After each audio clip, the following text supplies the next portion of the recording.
am awful to watch movies with. I usually keep my mouth shut when watching a movie unless I have a really good joke to tell that nobody ends up laughing at, but that's usually. If I don't like a movie, I will tell you. And then I will criticize everything happening on screen, ridiculing the movie to the point that it gets obnoxious. Then I'll go and tell my friends about this awful movie I watched over the weekend. One of my friends, unfortunately, has had to listen to me ramble on about how bad a movie was several times, specifically Indiana Jones and the Temple of Doom, but we'll get to that. I have always been a storyteller and a writer, and I guess it explains why I will criticize movies as hard as I do. So here's some movies, shows, and other media that I could just not sit through. My family always finishes movies when we begin watching them. On Fridays when I was little, me and my family would watch Full House while eating pizza. When we finished Full House, though, we had trouble finding movies or other shows that we would like to watch. Me and my brothers had never seen Robin Hood, so we decided to turn it on, and 15 minutes later, we turned it off. I don't know why it was so bad, but for some reason, my little 8-year-old self could not stand that movie. I haven't watched it since. I guess I'm just rambling about this because I'm curious if you guys like that movie or if it's worth watching, or maybe my 8-year-old self was right and the movie was just crap. During COVID, I went on the Disney Channel marathon. I fell in love with Hannah Montana, Wizards of Waverly Place, That's So Raven, and other shows that aren't coming to head right now. I was watching Disney Channel shows for a year straight, and I just finished watching Good Luck Charlie when my cousin told me that she was watching Stuck in the Middle. I hadn't watched that show, so I turned it on, and turned it off within 2 minutes. Mostly because those 2 minutes had jogged my memory enough to remember I had once seen a Stuck in the Middle episode playing in a hotel, and it was terrible. But also because the whole intro to the episode was one of those things where the character talks directly to the viewer. Now, I love fourth wall breaks when done right. I even created a comic in 5th grade that's entire premise is the main character breaking the fourth wall. But, for example, in the movie Enola, it is just awkward. Enola is a relatively good movie, like good storyline, editing, and stuff, but the fourth wall breaks just ruin it. And the fourth wall breaks and Stuck in the Middle had even more of a cringe factor.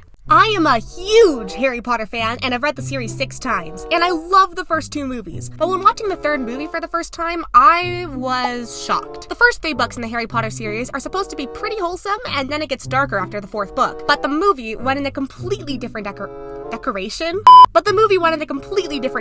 The part that always sticks in my head were the shrunken heads in the night bus. Like, those weren't in the books, and were completely unnecessary. Luckily, I liked the 4th movie a lot better, but then the 5th movie just went back on to disappoint me. Harry Potter and the Order of the Phoenix is my favorite book of all time, and is the longest in the series, but the movie is the shortest in the series, and left out so many details that if you aren't familiar with the original story, it is nearly impossible to understand. I watched it more recently for the 3rd time and liked it better, but it's just kinda sad that my favorite book was turned into my least favorite movie in the Harry Potter series.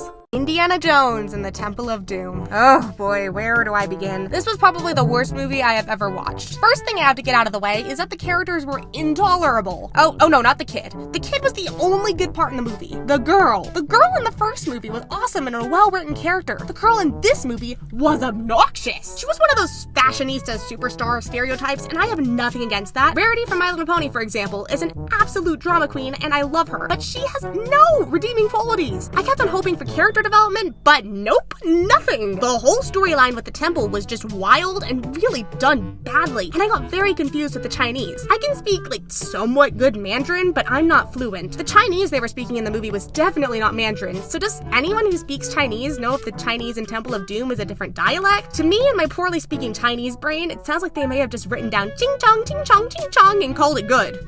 This isn't a movie. This isn't even a show. There was once a workout video that was so bad that I couldn't watch it. My family has Beachbody On Demand, Body, which is a workout platform that has a whole ton of workout videos. And there was this one instructor on there, we'll call him Tom, who makes pretty good workouts normally, but hidden somewhere on one of his programs is the most awful yoga video I have ever seen. Me and my family call it Crazy Eyes. He literally looked like this the whole time. So he was either high, drunk, or someone infused caffeine into his veins. I was doing this yoga with my parents, and 30 seconds after we started the workout, I had to leave. 5 minutes later, my parents turned it off.